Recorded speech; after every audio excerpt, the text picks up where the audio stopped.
आत्ता प्राप्त माहितीनुसार भारतीय जनता पार्टीने 40 ठिकाणी जागा ज्या आहेत त्या भारतीय जनता पार्टी लढवणार आहे आणि युती म्हणून लढवणार आहे. महायुती आहे, ठाण्यामध्ये झाली आहे मुंबईसारखी, आणि शिवसेना 87 जागा लढवणार आहे. केळकर साहेब, कुठेतरी नाराजी आहे का? कारण की काय, तुमचे जे जवळचे कार्यकर्ते होते त्यांना देखील उमेदवारी मिळाली नव्हती आणि जे काय बंड करणार त्यांना कशा प्रकारे थांबवणार, काय सांगा?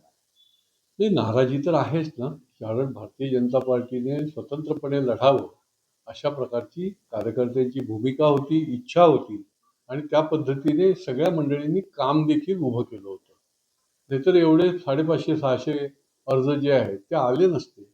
आणि त्याच्यामुळे कुठेतरी कार्यकर्त्यांमध्ये जी नाराजी आहे ती अगदी साधी नाराजी नाही आहे, तर अगदी त्यांनी जाऊन अपक्ष म्हणून फॉर्म भरेपर्यंत किंवा काही जण तर दुसऱ्या पार्टीत जाऊन लढण्यापर्यंत ती नाराजी आहे. पण शेवटी असं आहे की जरी आम्हाला आवश्यक त्या जागा युतीमध्ये देखील मिळाल्या नाही, जिथे आम्ही विधानसभांमध्ये स्कोअर केला, तरी देखील त्या ठिकाणी आम्हाला जी मागणी केलेली होती त्याच्याप्रमाणे कुठलंही काही त्यांनी मान्य केलेलं नाही. आणि त्यामुळे व्यापक हिताकरता आम्ही हे स्वीकारलेलं आहे पक्षाच्या आदेशाप्रमाणे. परंतु ही वस्तुस्थिती आहे की कार्यकर्त्यांमध्ये निश्चितपणे या संबंधामधली नाराजी आहे. युती करत असाल तर फटका कार्यकर्त्यांना बसलेला आहे. काय नेमकी भूमिका भाजपची? कारण की कार्यकर्ते नाराज झालेले दरवेळेस व्यापक किंवा मग युती टिकवण्यासाठी दरवेळेस प्रयत्न करतात, फक्त एकदा जागा देखील कमी मिळाल्यात, काय सांगा? नाही, भारतीय जनता पार्टी ठाणे ही नेहमीच काही बऱ्याच वेळेला आपल्याला बघायला मिळतं की याच्यामध्ये बाकीचं सगळं टिकवण्याकरता शहराचा बळी दिला जातो.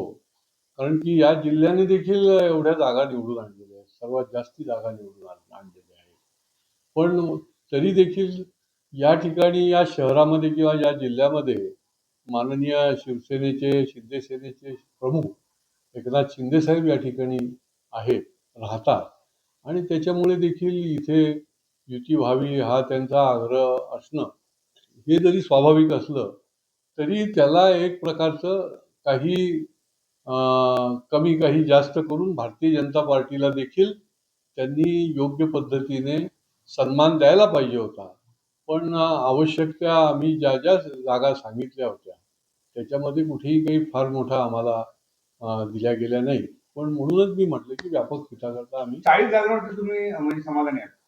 त्यांनी व्यापक हित समोर ठेवून आम्हाला हे लढायचं आहे. आणि त्याच्यामुळे पक्ष हा शेवटी मोठा आहे. प्रथम राष्ट्र फिर पार्टी अंत में स्वयं.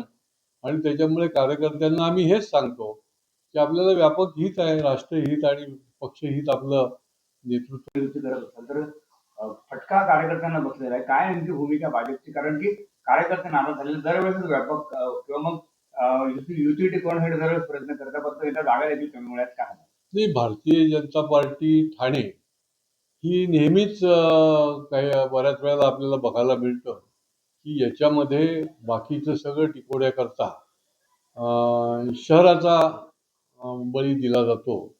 कारण की या जिल्ह्याने देखील एवढ्या जागा निवडून आणलेल्या आहेत, सर्वात जास्ती जागा निवडून आणलेल्या आहेत. पण तरी देखील या ठिकाणी या शहरामध्ये किंवा या जिल्ह्यामध्ये माननीय शिवसेनेचे, शिंदे सेनेचे प्रमुख एकनाथ शिंदे साहेब या ठिकाणी आहेत, राहतात, आणि त्याच्यामुळे देखील इथे युती व्हावी हा त्यांचा आग्रह असणं हे जरी स्वाभाविक असलं तरी त्याला एक प्रकारचं काही कमी काही जास्त करून भारतीय जनता पार्टीला देखील त्यांनी योग्य पद्धतीने सन्मान द्यायला पाहिजे होता. पण आवश्यक त्या आम्ही ज्या ज्या जागा सांगितल्या होत्या त्याच्यामध्ये कुठेही काही फार मोठा आम्हाला दिल्या गेल्या नाही. पण म्हणूनच मी म्हटलं की व्यापक हिताकरता आम्ही 40 जागांवरती तुम्ही म्हणजे समाधानी आहात? त्यांनी व्यापक हित समोर ठेवून आम्हाला हे लढायचं आहे. आणि त्याच्यामुळे पक्ष हा शेवटी मोठा आहे. प्रथम राष्ट्र फिर पार्टी अंत में स्वयं. आणि त्याच्यामुळे कार्यकर्त्यांना आम्ही हेच सांगतो की आपल्याला व्यापक हित आहे, राष्ट्रहित आणि पक्षहित आपलं नेतृत्वाने जे सांगितलेलं आहे.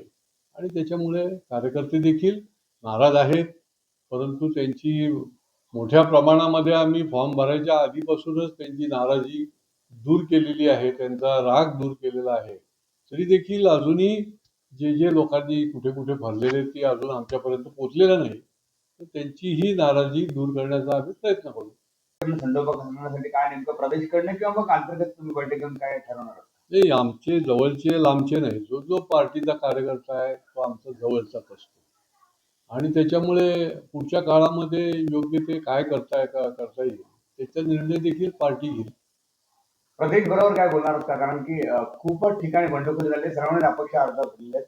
किंवा कार्यकर्त्यांशी बोलणार नाही, कुठे सगळीकडे. ठाणे शहरामध्ये आहे किंवा मग नाही, त्यांच्याशी त्यांची नाराजी दूर करून त्यांच्याशी संवाद करण्याचा प्रयत्न हा आम्ही करतोच. हे काही आजचं नाही आहे, वर्षानुवर्षाचं.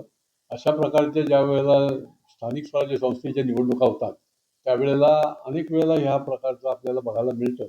आणि तो एक स्वतंत्र एक्सरसाइजच असतो. परंतु त्यांच्याशी भेटून संवाद करून त्यांना आम्ही निश्चितपणे त्यांचा राग किंवा त्यांची नाराजी दूर करण्याचा प्रयत्न करणार.